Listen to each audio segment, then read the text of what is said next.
Carlson Tucker here, live with King Trikk. King Trikk, what's your opinion of Pastor Chuck Baldwin here with Liberty Fellowship in the Flathead Valley? Very, very interesting question, Mr. Tucker. As I previously stated, I don't pasturbate, okay? And I don't care about the denomination. King Trikk of the Nordic Confederacy does not pasturbate. I don't think much of this guy, Chuck Baldwin of Liberty Fellowship.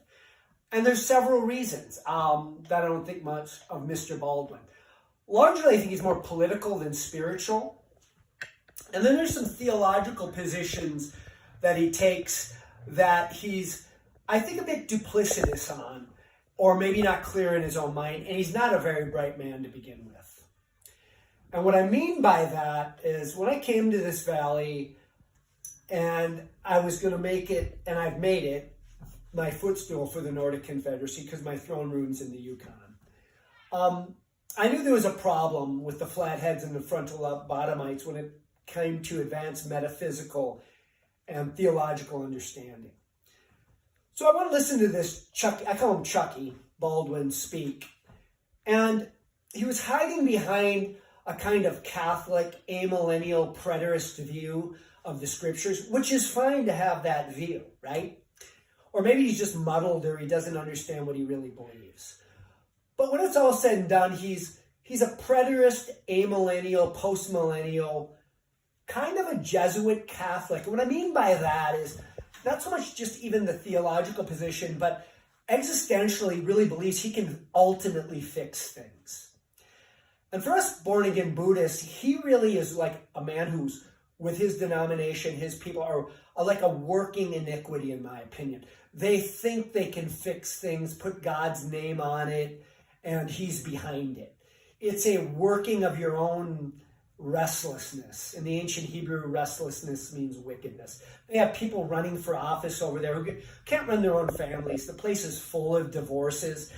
And I can tell you this. I'll tell you one thing that's very interesting. He has this big behemoth babe that is his personal assistant secretary. And this big old Bertha babe, she thinks all these dudes are chasing her. So runs her husband off and says all these men are chasing her and her friends got to protect. And she ain't good looking. She's overweight. She's not attractive. I mean, what hubris and foolishness. Somebody's going to say, look at, you're hideous and fat and you're stinky and you're not hot. Get over yourself. Because this kind of view of we're fixing the world and we're going to help all these people. We need to do more and run for office, but we're Christian people. How about you help some people for real? And then the guy's like, the Holy Spirit led me to this teaching. No, I think your moonbat wife influenced you more than anything. Who knows? Maybe it's Jezebel's spirits influencing you. How's that for some metaphysical heebity-jeebity? There, I said it. Who knows? But I don't believe that was Holy Spirit. How do you like those apple dumplings? So, Baldwin, he's a nobody. He ran for president. He's a political hack, kind of hiding behind religion, pushing religious ideas. Basically, if we do more, we'll fix things. I got an idea. Do less. You're not fixing anything, okay? You can't fix anything. You're a shambles, and people are getting divorced left and right. I got another thing to say, okay? This book I read, I got this book over here, Romans 13. Him and this kid wrote it. This is one of the most trite books I've ever read on submission, okay? We're for veterans. We help. You don't help veterans. Maybe I'm going to hide behind veterans if things go sideways. I just don't buy the Liberty Fellowship, the preterism, their amillennial views. You know what? All I got to say, divorces left and right, right? Divorces left and right. I don't see them really helping anybody. It's just a show, man. It's Chucky's show, okay? That's how I think of it. It's a big religious show and a big nothing burger. And you know what? I got another thing to say to you. Whatever your name is, Mr. Tucker, Mr. Carlson. I got one. This is very interesting to me to say this and to see this and say this. when you look at people's theology and the outworkings of their theology, this kind of amillennial preterist view of we're the kingdom and we can fix things, and all you're doing is working iniquity. So you talk about you believing in natural law, and you don't really even allow natural law because you got these abstract theological concepts that you're pushing because you really don't trust in anything higher than yourself. That's what I see with all of this. I see religious shenanigans that I don't buy into. A very trite book here with his lawyer son who looks like he needs to get a real job and do some real work. You know, like do some labor for a few years. Get a grip. And you know what? I see a bunch of unhappy women over there who are not satisfied. That's what I see. Unhappy, unsatisfied women saying, men in the church aren't being what they're supposed to be. And you got a bunch of moonbats. Who could live with these moonbats? You know what I mean? And then guys are trying more and making more dissatisfaction because you can never make them happy to begin with. That's what I think of Chucky. I don't think much of Liberty Fellowship. I don't think he's a real patriot either. What do you think of that, Mr. Tucker, whoever you are?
Alice is mine.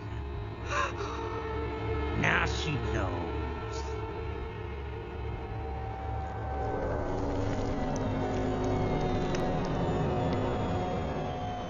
There is no God.